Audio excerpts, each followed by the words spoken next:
네, 도쿄올림픽 개막이 이제 사흘 앞으로 다가왔습니다. 코로나 상황 속에서 안전하게 치를 수 있을지 걱정도 큰데요. 올림픽 준비 상황 알아보도록 하겠습니다. 현지 취재 중인 KBS 스포츠 취재부 김도환 기자 연결돼 있습니다. 자, 안녕하십니까? 네, 안녕하세요.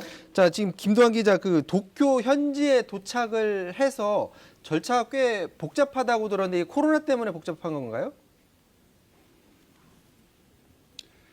네, 그렇습니다. 보통 일본이라고 하면 서울에서 부산까지의 거리 또는 그것보다 조금 먼 거리 정도로 알고 계신 분들 많을 텐데요. 지금 코로나로 인해서 상황이 완전히 바뀌었습니다.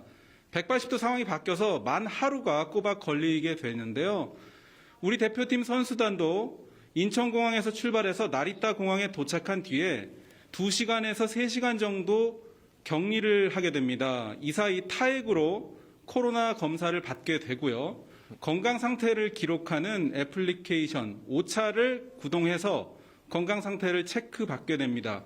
대표팀 선수단 11시 15분 비행기로 와서 숙소에 6시나 7시 정도가 돼서야 들어갈 수 있었고요.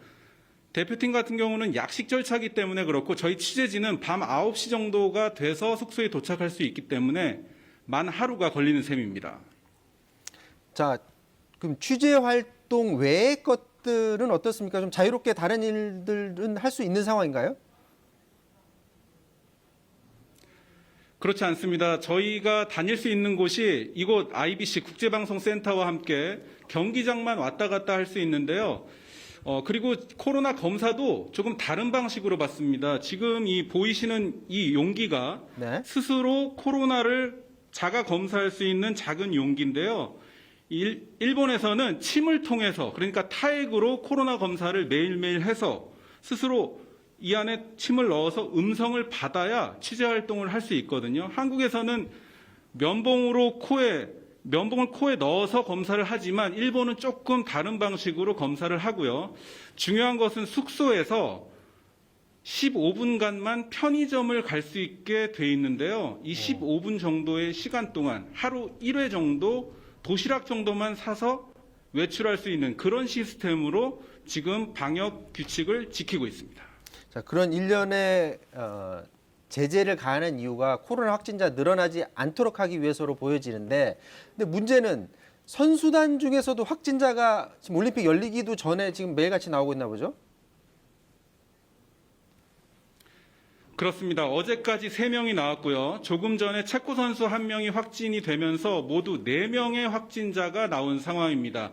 특히 이 가운데 3명이 남아공 축구 선수단인데요. 남아공 축구 선수 2명, 그리고 관계자 1명 이렇게 3명인데 문제는 모레 개최국 일본과 남아공의 축구 경기가 있습니다.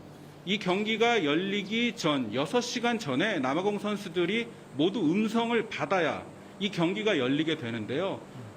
125년 올림픽 역사상 첫 무관중 경기로 열리는 이번 올림픽에 거의 첫 경기가 열릴 수 있느냐 없느냐 이 관건이거든요. 그래서 과연 이 첫 경기의 성사 여부에 많은 관심이 쏠리고 있거든요. 그리고 일부에서는 아직도 방역을 우려하는 목소리가 끊임없이 제기되고 있습니다. 지금까지 도쿄에서 전해드렸습니다. 네.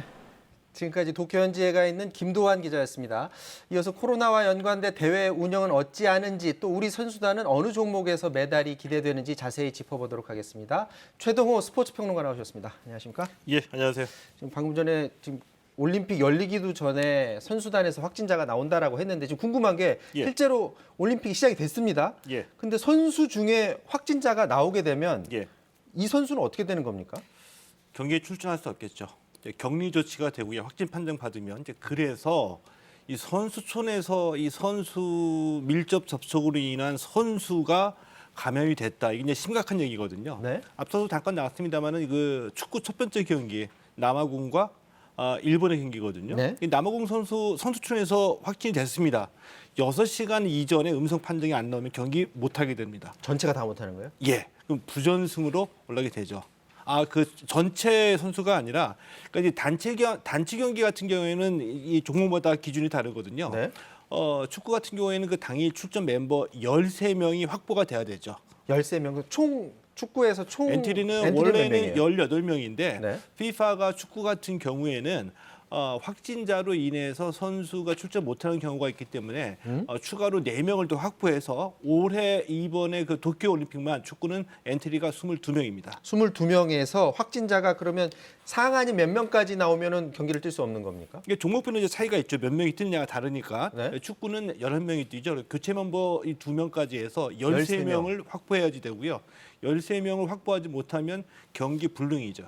그럼 9명 확진자가 나오더라도 경기는 뛸 수는 있다는 얘기네요. 22명이니까 22명이니까 예.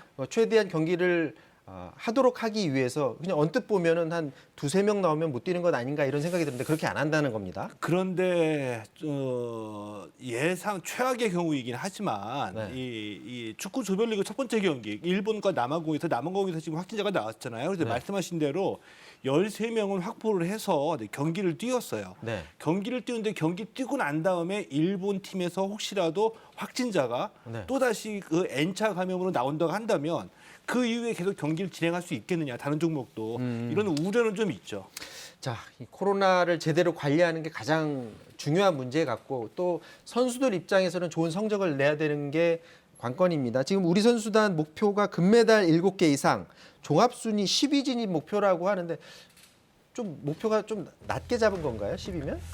낮게 잡았다고 보기는 힘든 게 그 이전 올림픽이 리우 올림픽이었었죠. 그리고 네. 이제 금메달 9개로 8위를 했고요. 네. 그 2012년에는 2000년대에 들어서 가장 좋은 성적인 5위를 기록했습니다. 네. 그런데 매번 올림픽 때마다 이 대한체육회가 밝히는 목표는 금메달 몇 개 이상으로 톱 10을 이루겠다 이거거든요. 그러니까 이번에 발표한 것도 톱 10이라는 이 숫자보다도 10위 안에 한 자리 수가 우리의 목표라고 볼 수가 있겠고, 이제 보통 얘기할 때는 지난해는 그 금메달 10개를 목표라고 얘기했거든요. 그러니까 이 금메달 밝히기로 금메달 7개가 목표라는 얘기는 금메달 가능한 최저치와 최대치 가운데 목표 달성의 부담도 있으니 보통은 이 최저치를 얘기를 하죠. 좀 국민들 관심 있는 종목들을 보면 뭐 축구 같은 경기에 관심이 많기도 하지만 예. 양궁 같은 효자 종목에도 사실 관심이 있어요. 양궁에서의 성적은 어느 정도 예상하십니까? 다관왕 또 나올까요?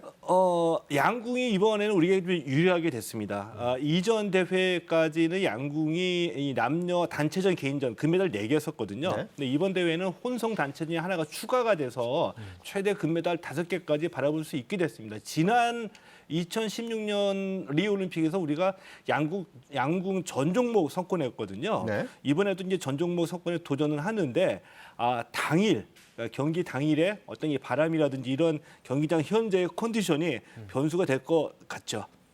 이번 뭐 양궁 종목 외에도 우리 국민들이 관심을 가지고 지켜봐야 될 종목이 있다면 어떤 종목이 있고 또 선수가 있다면 어떤 선수를 좀 주의 깊게 살펴봐야 될까요? 우리가 역대 이제 올림픽에서 강세를 띄웠던 종목이 있죠. 이제 태권도도 있고 양궁도 있고 또 펜싱도 있고요. 네. 그리고 사격도 있습니다.